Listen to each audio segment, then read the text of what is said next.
Welcome to episode number 218 of the Marine Layer podcast. We welcome on Jim Callis from MLB Pipeline to preview the Mariners farm system for the 2025 season. We take a look at some sleepers, some of the top guys like Colt Emerson and Cole Young, and just how unique of a prospect Durangelo Sancia is. We'll also talk about the Mariners' last roster spot focused around Mitch Haniger and what the Mariners could do with that position with just over a week before opening day. Your guys' reminder, make sure you're downloading these podcasts everywhere. If you're on the audio side, go rate and review, leave it 5 stars. If you're on YouTube, like, comment, please hit that subscribe button. That really does help us out if you do. Go check out our Patreon if you haven't already. That's patreon.com/marinelayerpod. We're getting really involved over there. We want to get more involved with you guys, so go check that out if you get the chance. And then follow us everywhere on social media at Marine Layer Pod. Let's get it rolling. The pitch from Acevedo. A drive deep to right field. Down the line. The Mariners win this game 2-1. The dream lives. They're going to the playoffs. One more from Jansen. There you go. Left field. We got a tie ball game. Julio. Oh, baby, what a moment. Tie ball game at 7-7. And we welcome you to this episode of the Marine Layer podcast, part of the Just Baseball Podcast Network. Recording on Tuesday afternoon, March 18th. What's a good way to ask this question, Lyle? Have you been getting rowdy with it this spring training? Is that going to be the sequel to Getting Jiggy with It? Or sorry, will it be the third song to Getting Figgy with It when the Mariners used to play that for Sean Figgins when he was horrible? Hopefully the results would be different. Well, not a very hard bar to clear, I got to tell you. Sean Figgins is one of the worst Mariners ever. How about this? How about Rowdy Tellez forcing a storyline in spring training? Shout out Rowdy. We talked about it on here. Our guy, he was the man when we talked to him. And through some, I don't know if it's good luck. So let's highlight the background of this before I sort of jump to the main point of this. So in case you've missed out on why we're focusing on this subject to start out this episode, so Mitch Haniger has not played since the first week of March, essentially in spring training. He's been dealing with a nagging shoulder issue. No idea when he's going to be healthy at this point, or if he's going to be healthy before spring training ends. So that leaves his roster spot, whether or not you actually, at this point, think he's going to make the roster or not. Like, that's a separate discussion from this point, I would say I'm bringing up right now. So his status is uncertain on whether or not he's making the roster. That would leave a spot open for someone like Rowdy Tellez to potentially make it, and there's a couple of other guys that are sort of floating around at this point. But Rowdy, I think, Lyle, is the most interesting case for this Mitch Haniger roster spot. So here's the first question I'm going to present to you, because we can look at this a couple of different ways. I think it's safe to assume right now, the way Mitch Haniger is, and based on where we are at the calendar, right? The idea the Mariners could sell to us right now, if they feel like Rowdy Tellez is good enough to make the roster, is that Mitch Haniger starts the season on the 10-day IL, and Rowdy starts on the Mariners bench as their left-handed hitting first baseman. Is that fair? Yeah, I think so. Okay. Well, so here are what the bench spots are going to be, right? One's the backup catcher. That's going to be Garver. One is going to essentially be the fourth outfielder. So hypothetically, it's interesting because you'd usually think of Rayleigh as the fourth outfielder, except he's going to play first base. But anyway, on this bench, he might be.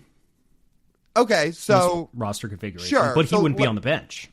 Let's call it Rayleigh then. So Rayleigh's one, Garver's another. In this scenario, Rowdy would be one because he'd take Haniger's spot. And then the final spot on the roster would go to either Miles Mastrobuoni or Leo Rivas. Is that right? Would it not be Bliss? Or are we assuming him and Demo are both in the lineup? Yeah, they'd both be in the... Well... And then we got Solano to figure out here too. But Solano and Rowdy is like, that's a spot that gets occupied no matter what. Right. Right, it does. So, I thought I did the math right where there is a spot for either Mastrobuoni or Rivas. I could be wrong on that. I think Mastrobuoni has a spot, but I think in this scenario, we assume we're not painting anyone as a DH right now. Let's just remember that in the starting lineup, unless we're skipping somebody. I don't think we're skipping anybody. Mm-hmm. So say they need to put a DH in there. So our ideal scenario in this, and I think it works way better for the Mariners roster, it fits better. So Haniger's on the IL to start the season. Rowdy makes the roster. Rowdy plays first base against righties. Donovan Solano plays first base against lefties. That works out. Luke Raley no longer has to play first base as long as Rowdy's on the roster. So they put him in the outfield because I think that's his best spot. You put him in left field, and then you move Randy Arozarena into DH, and then you have a full-time DH. And that works out really well at that point. It gives your roster a little bit more versatility. You get more athletic on the bench. I can't believe saying putting Rowdy on the roster makes you more athletic, but technically it does, based off of what you can do with the rest of your roster. Yeah. And then it puts your worst outfield defender in Randy Arozarena in a DH-only role that he could focus on.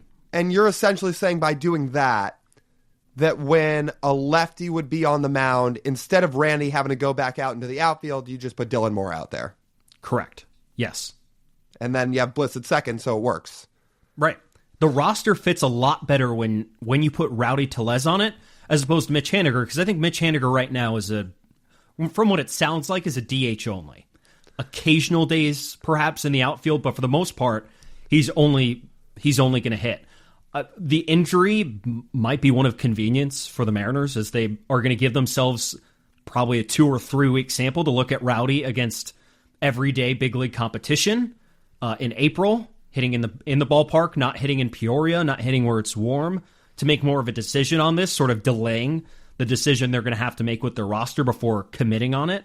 But it does definitely present something that I think is very interesting. It would be a lot more interesting if Mitch Haniger was healthy coming up to the end of spring training and they actually had to make a decision on this. Let's just play that exercise right now. Let's either say Mitch gets back into games in the next day or two, or let's just play the hypothetical and say he was fully healthy.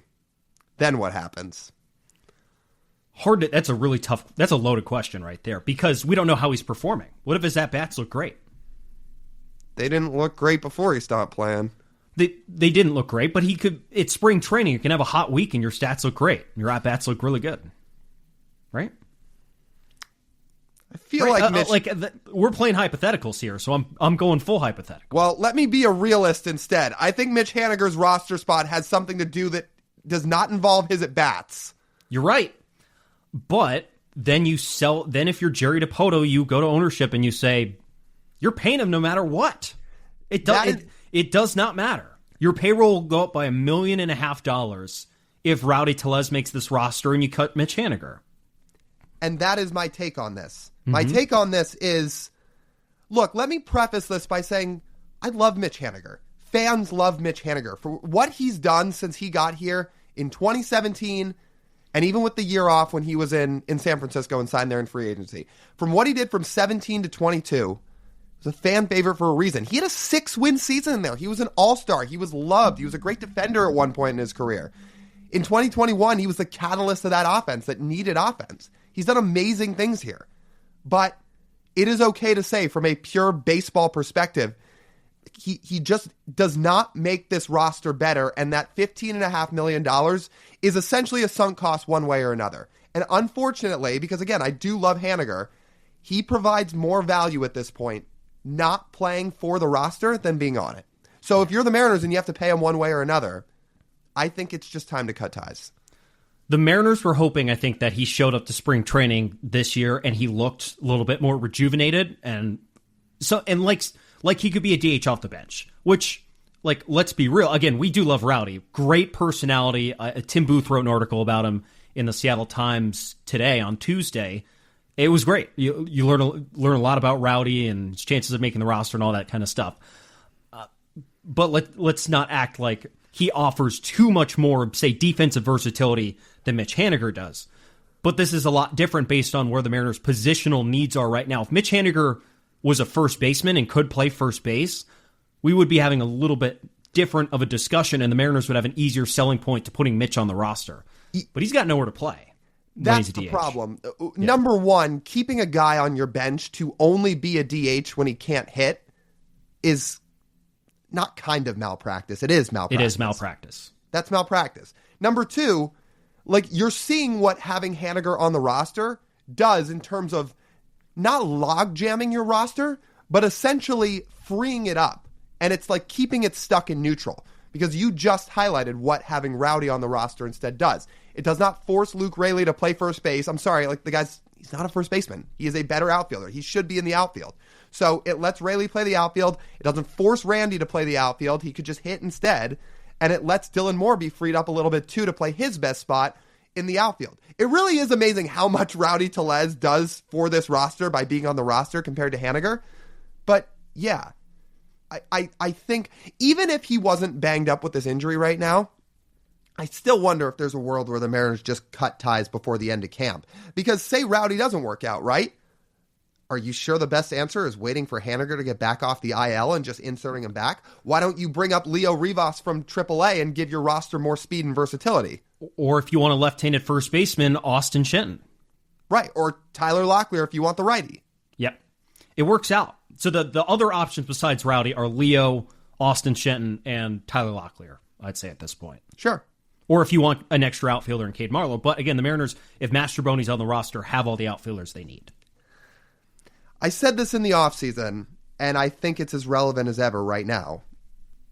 We're going to learn a lot about just how serious the Mariners are about putting a true winning product on the field based on how they decide to operate Mitch Haniger in his 2025 season. And we'll have a good idea of that this weekend, because in Rowdy's contract, I think this weekend is when Rowdy can go and ask the club if he's making the team. They have 24 hours to respond, and if not, he can ask for his release. Right. And we will probably get an answer here in the next week or so. You're right. We will get it here in the next few days. But even just with this roster as a whole, look, we could rehash every single thing about this offseason if we wanted to. You'll never get me to shy away from doing that for the most part. Anyway, point being, this is the roster they have now. And the guys they have in camp and in Peoria are the guys that they are from some extent to another going to roll with. So we still get to see how serious are they going to take putting this roster together. Because I'm sorry, if you're keeping Mitch Haniger on it, from what we saw last year and what we've seen so far this year in spring, I think it's telling to what's being prioritized. I really do. If they decide to just cut ties with him, or if they start him on the IL and then once he comes back, then maybe they decide to let him go, that'll be telling, saying, okay, they understand it's just not a fit with the roster and they understand he's probably just not going to help enough. Yep. They keep him around and let his spot linger all year, and then they don't have versatility off the bench, and they don't have speed, and they don't have defense. That'll be telling, too, in terms of what they'd be prioritizing. So it'll be interesting to see how they roll with it. Couldn't have said it better myself, dog. Okay. Well, good. I'm glad we're on the same page. I'm guessing most fans are on the same page. So, yeah. All right, before we get to Jim Callis, which was an awesome conversation, let's take a quick pause. We're going to talk to you guys about our friends over at Pagacci's Pub 85. You guys know, it's an awesome spot to go hang out. March Madness, time's ticking here, people. The main event starts Thursday, and if you need a place to go watch with your friends, head over there, because there's 20 TVs in that place. You can sit, you can watch all the games, you can have some great food. And if you go during happy hour, yeah, you can best believe during all of happy hour, there will be games going on, because it's going on all day for March Madness. You'll get drinks that are $3 and $4. Awesome drink specials. So head over there, plan a time with your friends. That's over at Pagacci's Pub 85 in Kirkland. Always enjoy getting Jim Callis on for the national perspective on the Mariners farm system. I don't know about you, Lyle. I've really liked talking with him about Durangelo. When we were out there in Peoria on the patio, the three of us talked about Durangelo for probably 20 minutes straight on, how unique this is, what kind of challenges this stuff presents. And he talks about it a little bit in this interview of what the Mariners are dealing with this year and how they approach it, and why a lot of guys that are two-way players don't end up being two-way players as pros, and sort of the lasting impact that has on guys' development. So I thought that was very interesting, along with a lot of very valuable nuggets on the Mariners farm system. He's great. It's really cool. Jim's somebody I connected back with when I was in college, and he's been a legend in this industry forever now, and it's cool that he's become a friend of ours and become a recurring podcast of ours, because the Mariners farm system has never been more interesting than it's been in the last, I'll say, 6 to 7 years. And people are as interested in prospects, specifically Mariners prospects, as the fan base has ever been. So every year toward the start of the year, when we get to have Jim on and pick his brain about every single really unique, interesting Mariners prospect, It's about as easy of a one-stop shop and guide for Mariners fans as you can get going into the year, because you want to be up to date and up to speed about what you need to know about these guys heading into the year. Listen to this interview with Jim, and then these 35, 40 minutes, you'll have everything you need. Won't keep you guys any longer. Let's get you to the interview with Jim Callis. All right, we've got Jim Callis on with us now, recurring guest. He's the senior writer for MLB Pipeline and also prospects writer for MLB.com. Jim, thanks for hopping on with us. As always, how was your trip around the Grapefruit League and the Cactus League this year? It was good. It was kind of two entirely different trips. I ran into you guys in Peoria. When I was in Arizona, kind of my mission was twofold. I was doing 30 camps and 15 days stuff for MLB Network, which was a prospect interview in each camp, pretty quick prospect interview, and then talking to farm directors for the spring reports, which have now started to run on our website. And they're a blur. I feel like I wrote the Mariners one already. Anyway, I'm not even sure. I have 10 of them to write. The Mariners one did come out. It ran a week ago, which is why I can't remember it. Most of mine are running this week. And then when I was in Florida, I was running around doing spring breakout stuff. So I broadcast 2 games, and I went to 2 other games. So it was a lot of fun. I mean, I'll admit, I enjoy spring breakout. Arizona is a lot easier than Florida. You're driving all over the place in Florida. It's just a lot easier in Arizona. But both were a lot of fun. How long did you guys spend in Arizona? 6 we were days. There, yeah. Basically a week, and yeah, we got to see a lot. We didn't get to see as many camps as you did because we were basically tied down at one camp, but we saw a lot of the prospects, and I got to tell you, there is an exciting bunch of guys that are in this group, and I think you'd probably second that statement, right? Oh, yeah, definitely. I mean, the Mariners have 7 top 100 prospects. That ties the Cubs for the most on our list. All of them are position players, but I keep telling people, fans, yes, you look at the Mariners system and you can't help but notice that they have 7 top 100 prospects and all position players, but Durangelo Saintia and Ryan Sloan, their top 2 picks in last year's draft, are really interesting pitchers. And they have some arms as well. So, I mean, it's one of the best farm systems in baseball, and a lot of exciting players. How much of a gap, Jim, is there between the number 1 farm system and the number 5? The Tigers were number 1. The Mariners were number 5. I don't know how much input you get on the entire top 30 and what the decision-making process goes towards that. But what's the real difference between those 2 slots of like where the Mariners system is at? I think this year was different in that in past years, a lot of times it's been easy to look at, say, the Orioles, like, oh, they got, Adley Rutschman and Gunnar Henderson, or in later years, Jackson Holliday, and Kjerstad and Cowser and so on, Jordan Westberg, and it's loaded, or some of the team. There's some years where you look and you're just like, oh man, that team's by far the best. I really feel like this year it's more. I don't think there's a big gap at all between 1 and 5. I think it's just a matter kind of personal taste. Like we have Sam Dykstra and Jonathan Mayo and I work equally on those.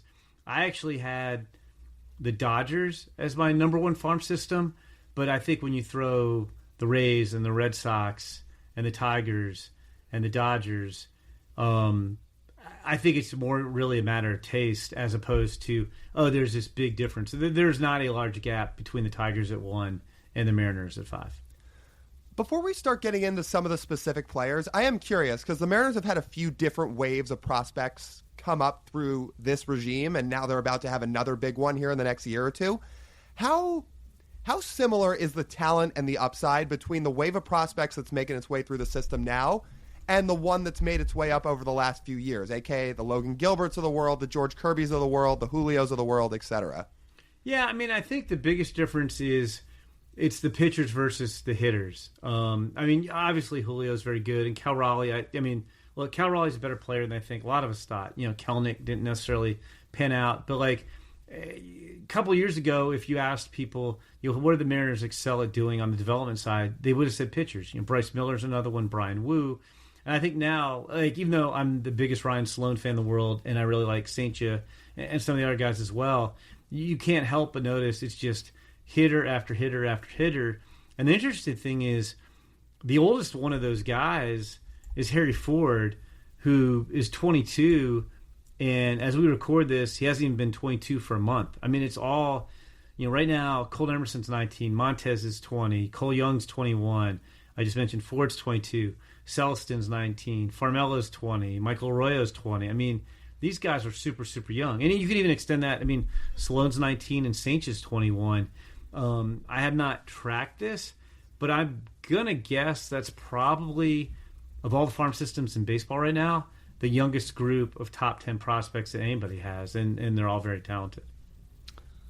Let's start off, Jim, if we're going to get into the specifics, with the guy I think who's the most interesting prospect in all of baseball, and that's Jurrangelo St. We saw him for the first time professionally in the spring breakout game last week. When you take a look at him, how do you judge looking at someone who's got a couple of different profiles, one with each arm, and how the Mariners are going to go forward with him this year? Yeah, I mean, it's really unique because, I mean, when you think of switch pitchers, you think of Pat Venditti, and Pat was more of a reliever who was doing it like he needed every edge he could get because he just didn't have overpowering stuff. And with St. the interesting thing is, and I was telling you guys down in Peoria, I argue with Greg Amsinger at MLB Network about this all the time. Like, Greg wants the fun stuff like St. switch pitching and Jack Caglione being a two-way guy. And I always kind of argue, I want the guy to be the best big leaguer he can become. And I'll be curious to see how this unfolds because St. is really two different guys. He, as a righty, he's a starter. He can be up to 97, 98. It's a mid-80s slider that can show more power than that. And he's got some feel for a changeup. And from the left side, it's more of a reliever look. It's a lower slot. It's a sweeping low 80s slider. It's a low 90s fastball. It's two entirely different things. And, like, yeah, if we were playing Stratomatic, it'd be cool if I could, have a right-handed St. card and a left-handed St. card and just flip them back and forth. But, like, the amount of time he has to put in into keeping both arms healthy and ready to go, like, it's interesting. I mean, the Mariners are clearly, he wants to try it out, want to see what it looks like, and are going to let him switch pitch at least at the start of his career. But I do kind of wonder, would he be better off if he just focused on pitching right-handed and you maximize that 3-pitch starter profile? So we'll see. But, like, I can't remember too many guys like him. And, I mean, I know you guys know this, and your listeners may not. He was not, even in college, it wasn't just lefties versus lefties, righties versus righties. In college, like, he was more traditional in that way as a freshman. But last year, when he had a lot of success at Mississippi State, it was the coaching staff looked at matchups and specifically, does this lefty on the other team struggle against lefties? Okay, then maybe he's getting left-handed St. But if it's a guy who hits like a left-handed hitter who's a pretty good hitter, they want to attack him with the clearly better stuff from the right side. So he did not pitch lefty. It wasn't just straight platoon. It won't be. I guess it won't be this, in pro ball either. But I'll be curious how that shakes out because it's one of those things. It's cool on paper, but the amount of extra work you have to do to be able to pitch with both arms rather than one, I don't know. Part of me, I am fascinated by it, but it makes me think it detracts. Like, it makes me wonder, like, what if he just focused on the right arm? How much better could he be? Mm-hmm. You know what I want to know, really quick, TJ, before we move into some of these other guys, Jim? You said, I know a lot of your listeners know this, and you guys know this. You know what I'm not sure they know? I'm not sure how many listeners we know or we have that know what Stratomatic is. I'm not kidding. Really? Yeah. Well, I'm old. I'm 57. So I mean, they have a computer version now. But like, Stratomatic was Dice Baseball, and they had these cards. And it's funny. Like, there's a lot of people who are kind of my age. Joe Sheehan, who I think is one of the best baseball writers around. He talks about all the time.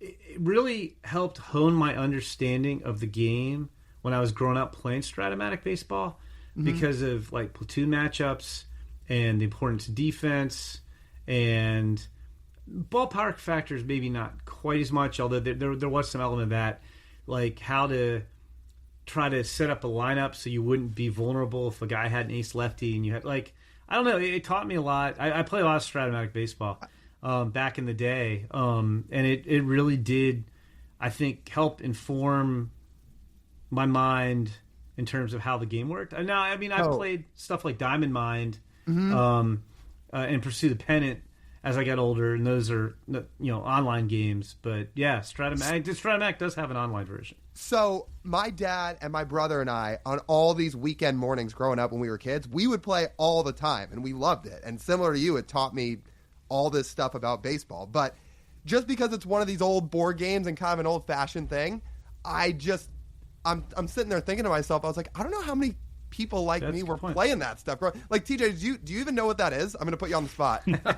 No. Nope. Don't know Stratomatic. Well, nope. I'll go real obscure for a second. The first baseball game I ever had as a kid when I was like 9 or 10 was, well, maybe the first game I had was All-Star Baseball. I don't know if you guys ever saw that with the spinners. I played that too. You had these circular discs, like they were paper, and they were sliced into like slices of pie, kind of.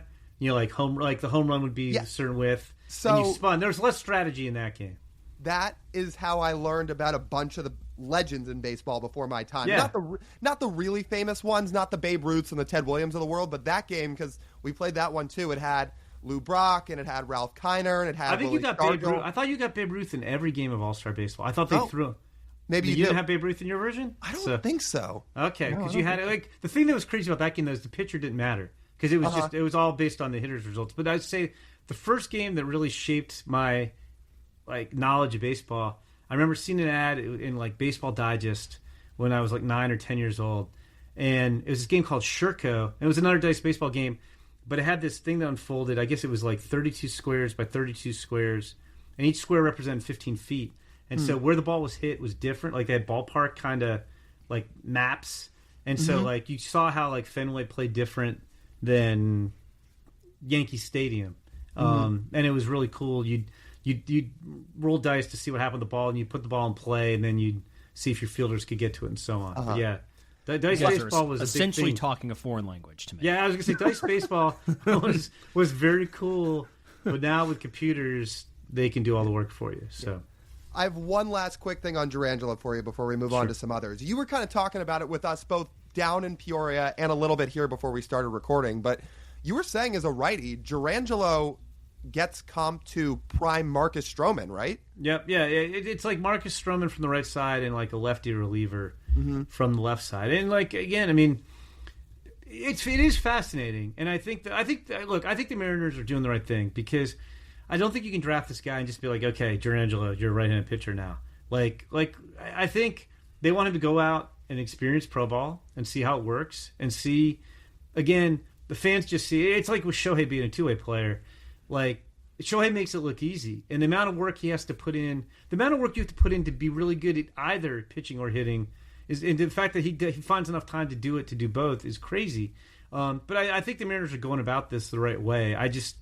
Like I said, Greg Amsinker can say I'm no fun, but I would want to maximize his upside from the right side as a starter rather than kind of the novelty that he can pitch with both arms. Mm-hmm. I was going to add this, and it kind of feels like Shohei it's not his intention, but he's kind of ruined it for everyone. It's like, oh, he makes it look, does make it look so effortless, so more of these guys should be able to do this. And it's like, yeah, I mean. Right. Like, for example, people were calling Jack Caglione Jack Tawney at Florida, but the reality is he probably wasn't a good enough pitcher to really be considered a pro pitcher. He threw hard. I mean, he did throw hard, but he wasn't as advanced. And you would, if the Royals were trying to develop him both ways, they would run into the backwards situation that happened with the Rays with Brendan McKay, who they tried to develop both ways, where Brendan McKay was ready for the big leagues as a pitcher, but he was struggling in Double-A as a hitter. And then, like, what do you do? Like, he wound up getting hurt, so we didn't find out. But I think Brendan McKay probably would have focused on pitching because you couldn't give him big league at-bats when he wasn't ready to hit big league pitching, but he was pitching the big leagues. And the same thing with Jack. Like, I think Jack as a hitter is going to be in the big leagues. I don't know necessarily this year. Let's say early 2026. Like, he wouldn't be ready. It might be 2027 or early 2028 as a pitcher. So, like, what are you going to do? Like, right. Like, is he just going to throw bullpens and pitch occasionally in relief? Like, that's not going to develop. And so, like, Shohei obviously was kind of fully formed when he came over. But, like, even as a prospect, even the guy did both in college, like, the chances are that he's going to be equally good and ready for the big leagues at the same time both ways. That's almost impossible to line up. Jumping back to the top of this list, Jim, let's go to Colt Emerson, someone who I think a lot of Mariner fans and some prospect evaluators out there think could be a number one prospect in baseball at some point this year or next year before he makes his debut. So, Jim, if you do believe that, what would that have to look like for Colt Emerson? What would people have to sort of see with his performance for him to achieve that mark? Yeah, I mean, I think he probably moves up, and he could wind up being number one potentially. You know, I think for him to do, I mean, on one hand, I think he's one of the best pure hitters in the minor leagues. I think everybody kind of agrees on that. I think if he's going to be the number one prospect in baseball or jump into the top five, I mean, and not putting any pressure on a Colt who won't be 20 until the end of July, I just think it would mean that the power took a big jump forward this year. I mean, I think right now you're projecting him as a well above average hitter with average power. So if we're going to put him at the top of the list, then I think we're probably all convinced that he has plus power. I think that would be the biggest key. I mean, he can do something. He has a good arm. He plays okay defense, average runner. But like ultimately, his value is going to come down to how much he hits. Like there's a question: is he a shortstop? Is he a third baseman? And yeah, he'd have more value as a shortstop if he hits like he's capable of. And let's say he developed into plus power, he's still going to be a very good player if he's third base rather than shortstop. So I think for him to jump up to the top of the list, we know he's going to hit. It's going to center around that power piece. What do you define as average power? Do you think he'd be like a 15 home run a year in the show type of guy? To me, average is 20 homers. Like 15 would be like 45 power. Plus power would be 30. So yeah, like for him to make that jump, and again, I mean he's 19 years old. like he's he didn't hit for a ton of power last year. He hit 4 homers in 70 games. And he was a little banged up, but I mean I think it's in there, and I think he's obviously going to get stronger, and I think he's got the hitting ability to barrel balls. A lot more easily than a lot of guys. So as he gets stronger and he turns on more pitches, I think we will see more power. I don't know if it'll be true plus power, like if it'll be 30 homer power, or if we're talking 25 or 20. But I mean, I think that's kind of at 20 home runs power would be fine. But I think that's kind of the biggest question about him, because like I said, even if he wants to, you'd rather him play short. A lot of people think he'll wind up at third. The Mariners have a lot of infielders, but if he winds up being a well above average hitter and hits 20 home runs, I mean, that's still an all-star at third base. Do you put much context into spring training specific at-bats? And I ask this because... Zero? Okay, good. I mean, right. I shouldn't so say... I might not even finish my question. No, I didn't mean to cut you off. You should finish your question. I don't because I put almost none because it's such a small sample size. Mm-hmm. The quality of competition varies from the first inning to the game to the ninth inning to the game. I do like a Baseball Reference where they try to give you like an experience index. You kind of have a vague idea of what type of competition they're facing. But like it would be more if I was really bearing down watching the game or watching video and I'm like, oh, that's a good swing or that's a good take, as opposed to, oh, that guy's 8 for 17 type of thing.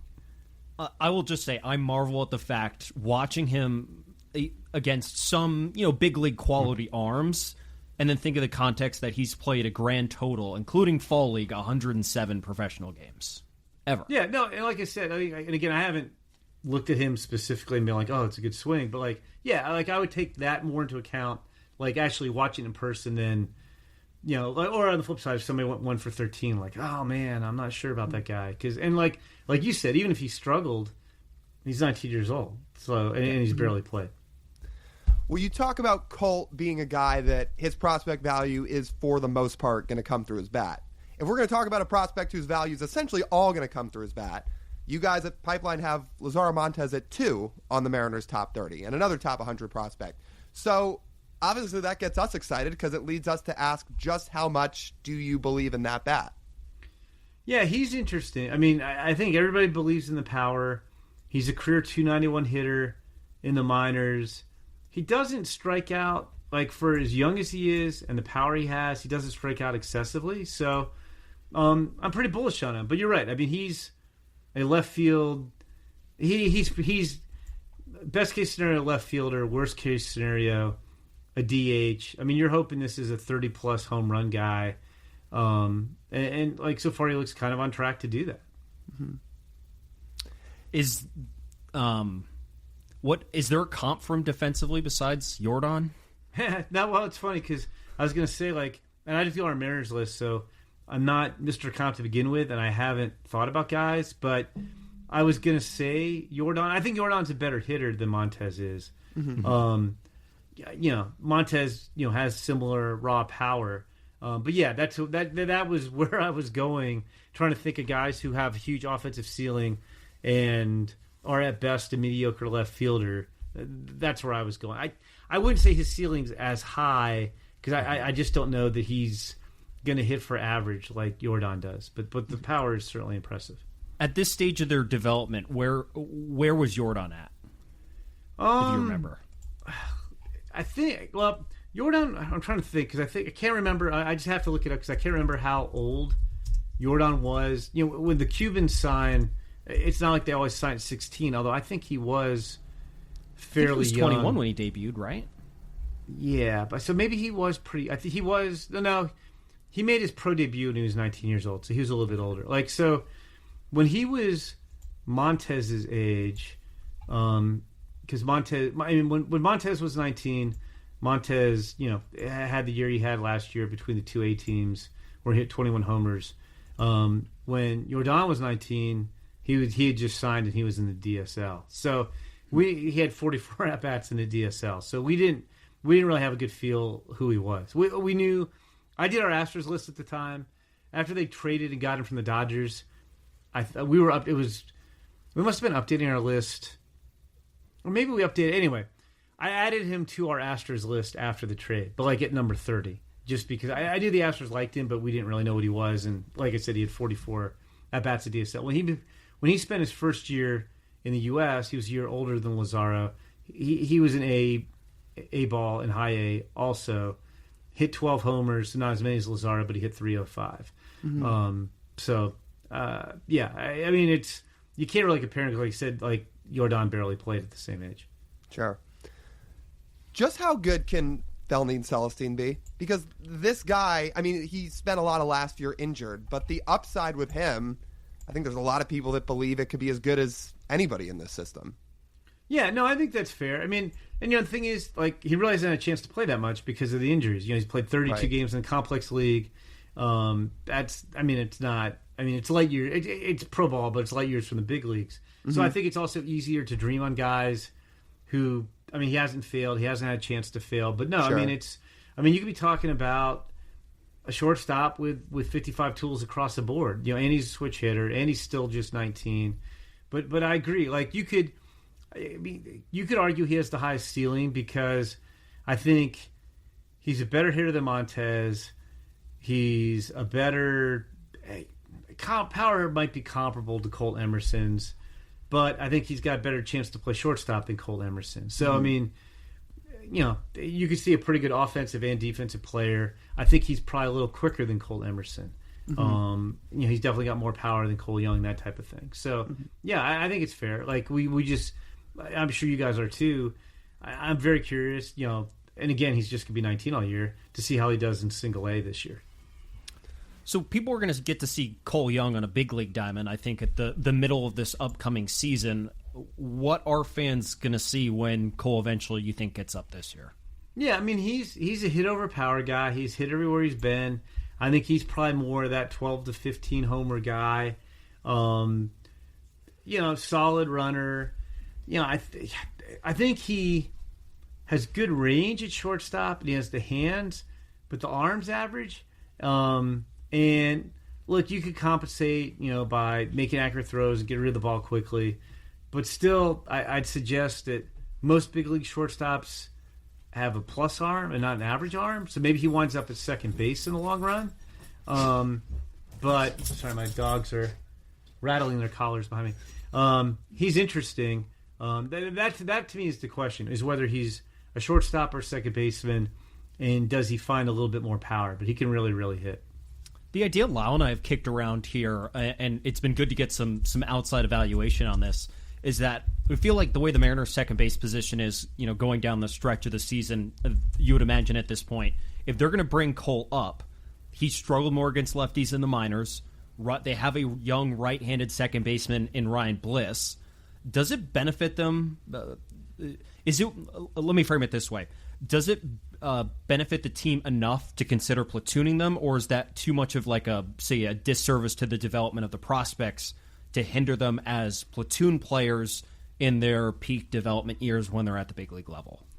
Yeah, I mean, you probably don't want to do that. I mean, Bliss is a little bit older. Bliss is 25, and like that might be Bliss's best role. Like more of a platoon guy than a true everyday player. But with Cole, like won't be 22 until the end of July. It's tough. I mean, I honestly think what you do this year might be different than what you do next year. Also, that look, if the Mariners are contending and they're trying to win every game and make the playoffs and see how far they can go, then yeah, maybe you say, you know what, like Cole would be our best shortstop against righties, but we're going to sit him against a lot of lefties. And then, you know, maybe next year you expand his role. But I think a lot of, like, I don't think you want to platoon a guy you think is going to be an everyday player in the long run when he gets to the big leagues. I mean, he does help that he's left-handed, so he would get the majority of the at-bats. But again, if you're trying to win and it's a tight race, whether it's for the AL West or the wild card, then I think then I think you would consider it perhaps. Yeah, and that was kind of the idea we've thrown around. It's not that long term we think Cole would be a platoon second baseman. It was more the idea of in year one, if he comes up this year, which people expect him to, and balancing the idea of giving yourself the best chance to win with him up, but also not hindering his development and like continuing to let him hit lefties at least to some extent. That idea. Right. Yeah. If we just keep going down this list, I feel like Harry Ford is a guy that, well, he's been on the list a long time. Feels like in some aspects maybe he's lost a little bit of that steam, but then you pair it with having a really good spring over the first few weeks here. What is the expectation for Harry Ford, especially with a catcher that's, you know, pretty stamped in terms of a guy that's in front of him? Yeah, I mean, I think that's the tougher thing for Harry. I mean, I don't think that Harry's... I agree with you that I feel like he's not as highly touted or gets mentioned quite as much as he did maybe a year or two ago. And I think that's more just because there are a lot more hitters in the system now. There was a time where he was the best position prospect. I guess, you know, after Julio graduated, you look to Harry Ford, and now they've added all these guys in the last couple of years. I don't know that he's really a markedly different player than we thought he was. I mean, he's still a chance to be, I think, a pretty good offensive player for a catcher, you know, who can, you know, hit, and he's got 20-plus home run power, and he can really run for a catcher. I feel like the defense is still a work in progress, but it's, you know, it gets better. Like, I don't see a reason he can't be an average catcher with an average arm. I mean, he's still just 22 years old. But like you said, I mean, you got Cal Raleigh there, who's one of the best catchers in the big leagues. I mean, I do think, and Harry has played some more outfield, you know, last year, that we all know he's a quality athlete, and there was always a question like, do you want him to catch and lose some of that athleticism, or would you rather have him play, you know, like the Craig Biggio type of question? You know, I'm not putting Harry in the Hall of Fame quite yet, but, you know, like if Cal's there, you know, maybe Harry Ford, you know, catches 50 or 60 games, and Cal Raleigh catches 100 games, and then, you know, gets 20 or 30 games at DH, and Harry splits his time between catcher and left field, depending on what the team looks like it. But yeah, like I said, I think he's still kind of the same quality prospect. It's just there's more hitting prospects in the system, so he doesn't stand out quite as much. Mm-hmm. How about one of the final position guys we'll talk about here in Johnny Farmelo? I was really disappointed when he got hurt this last year because I felt like his trajectory was going up like this. And I know people around New York really, really like what Johnny has to offer. How much does that injury impact his evaluation? Because you have him, he's still a top 100 prospect. He's number 95, but it feels a little bit tougher to get a read on him on a national level. No, it is. I mean, I think we're gonna have to see what he looks like when he comes back. You know, he tore his ACL in his right knee. You know, speed was his best tool. I mean, ACL tears get repaired now, so there's no reason to think he won't come back and have the speed he did. I mean, but you want to see it. But no, he did seem like his trajectory is rising. And, you know, while he can really run, he's better. There's a lot of guys who can really run who don't do a whole lot else well. And I think he's got a chance to hit for decent average, 15 to 20 homers, play center field. You know, the speed is definitely the best tool, but he can do a little bit of everything, honestly. So, very curious to see him. You hope he returns to health soon, and then see where he goes from there. Okay, let's tee you up because you were talking about it. what makes you such a big Ryan Sloan fan? Because there's a million reasons to be one, but we want to hear it from you. Yeah, no, I mean, I'd just say all of the above. I mean, like, again, I'm not Mr. Comp, but like the comp that came up a couple times last year, it was more like this is kind of what it looked like at the same stage. Nobody's saying he's going to be this guy. But, I mean, it's kind of a Garrett Cole look to him coming out of high school. I mean, he's already 6'5", 220. He's sturdy. And you think 6'5", 220, high schooler. It's going to be this guy who throws hard and it's all over the place. But, I mean, there's polish to go with this stuff, too. I mean, fastball sits around 94, 95. He shows the ability to manipulate it and alter its shape. He's got a good feel for a slider. Which is probably his worst pitch, but it's a solid pitch. It's got two-plane depth when it's on. It's got some horizontal action. He's got really good feel for a changeup. He throws strikes, repeats his delivery. He's durable. I mean, it's a pretty complete package. I think that was a great pick for the Mariners in the second round last year. I want to ask you about one more of the really young guys, and that's Michael Arroyo. I do feel like he's being underrated a little bit almost because how many? I'd ask you. Jim, how many 19-year-olds are putting up a WRC plus of 148? Not many. Doing it as a middle infielder who hit 23 homers and stole 18 bases. I mean, I think the reason he flies a little under the radar is his size. Like, he's listed at 5'10", 160. I'd probably take the slight under on the 5'10" and the over on the 160. And so, like, you have that kind of stocky infielder. I mean, the comparison I think that gets made with him sometimes is Howie Kendrick. It's kind of the patron saint of the stocky infielder with good bat to ball skills who swings from the right side of the plate. But I do like him. I think most of the value will come from what he does offensively. Like, he's got a chance to hit for average and hit for power. But I think the rest of his game is average. And, like, that sometimes it sounds like a pejorative, but, like, if you're major league average, that's pretty good. I do think he's a second baseman. I don't think he's really a big league shortstop.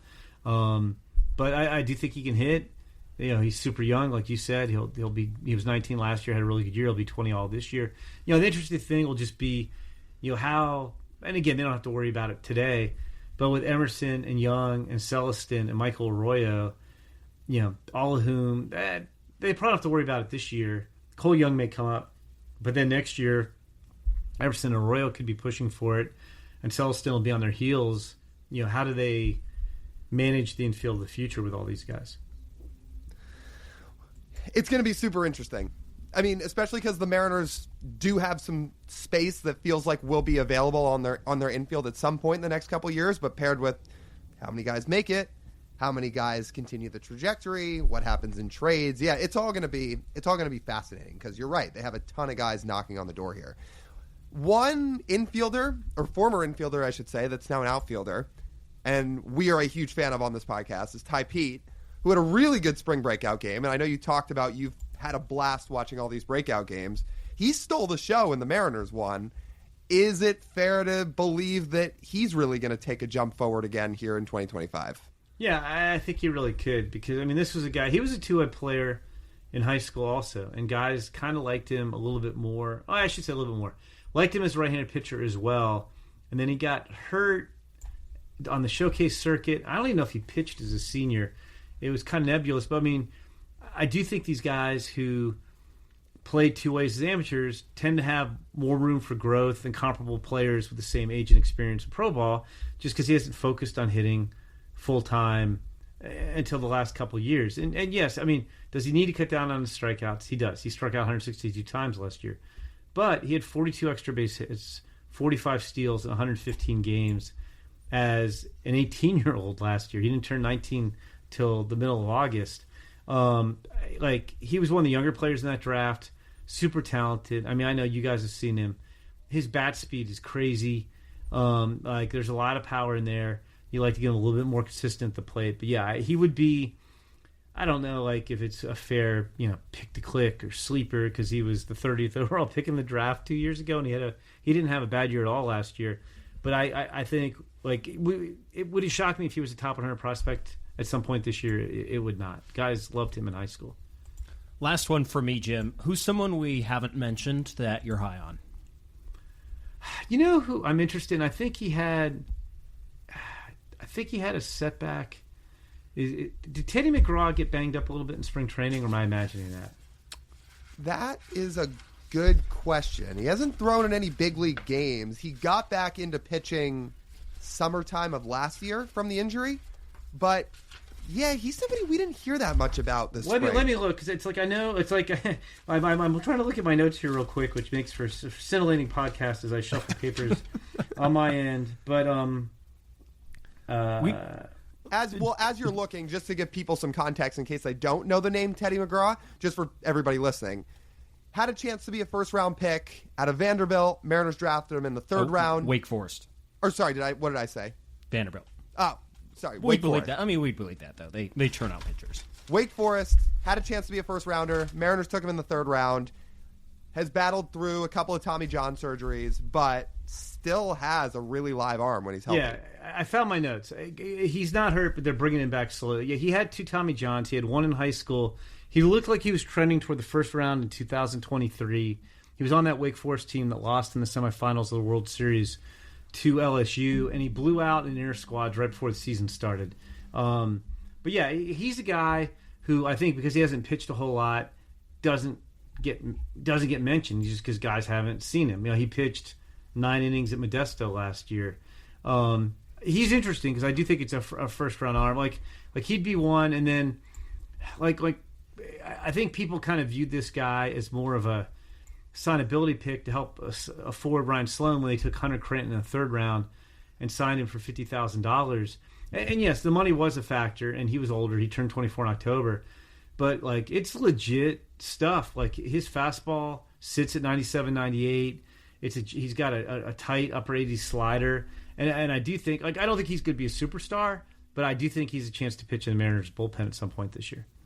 Well, and people thought McGraw at one point before the injuries had a chance to get drafted potentially over Rhett Lauder, right? Who went in the top 10 with his college. No, I'm not going to go quite that high. But like, okay. like it was kind of like it was the parallel to LSU where they had Grant Taylor blew out like almost the same time of year, and he was on the same staff with Paul Skeens. Okay, and you'll get some people will be like, "Oh, Grant Taylor's better than Paul Skeens in fall ball."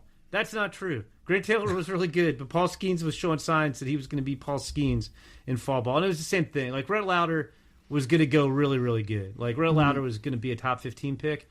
And Teddy McGraw was more, like, if he went in the first round, probably was snuck into the 20s Gotcha. at that point. Like, he's probably got, now you could say in terms of just pure stuff, Teddy McGraw probably has nastier stuff, but, Rhett has, at least a grade and a half better control. Fair. And for those who don't know that reference, Lauder and McGraw were college teammates at Wake Forest on that College World Series team. So, yeah. Jim, this is always fun. Always love talking prospects with you. You do it as well as anybody in the business and have forever now. Always enjoyed talking with you. Enjoyed catching up at spring training with you, and hope to see you down the road soon.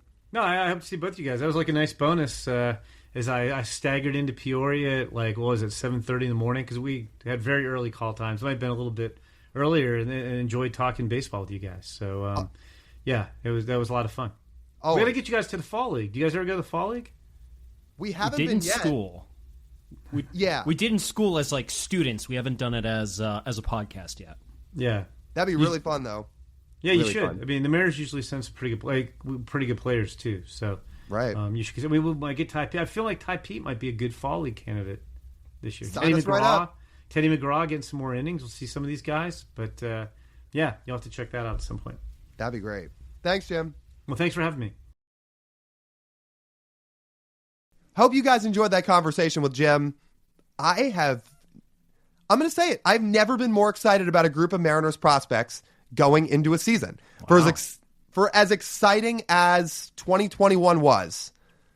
All right, maybe that's 1A and 1B because 2021 was really exciting. But yeah, because Jared Kelenic was at the top dog. Come on. Yes, and Logan and Cal, that was an exciting year. 2025 and where these prospects are heading right now is really exciting. And to have one of the just absolute legends in the business break it all down for us, as he does at the start of every season, and Jim Callis, it's great. We always appreciate the time, and we always love his insight. So, hope you guys enjoyed. that'll just about wrap up this edition of the Marine Layer podcast. You guys know the drill. You want to listen to the full form podcast, you can do so wherever you get your audio pods. Make sure to download, make sure to rate and review. Please leave it 5 stars if you're going to leave a review. It really does help. Like, comment, subscribe over on YouTube. Go check out our Patreon if you haven't already. We're rolling that out as time goes along. And follow us everywhere on social media at Marine Layer Pod. Oh, I didn't plug it at the start. We did a spring training vlog, you guys. Go check that out too. It was a blast. So we take you guys behind the scenes of everything we did. So let us know what you think of it, because we really enjoy making those. So go check it out.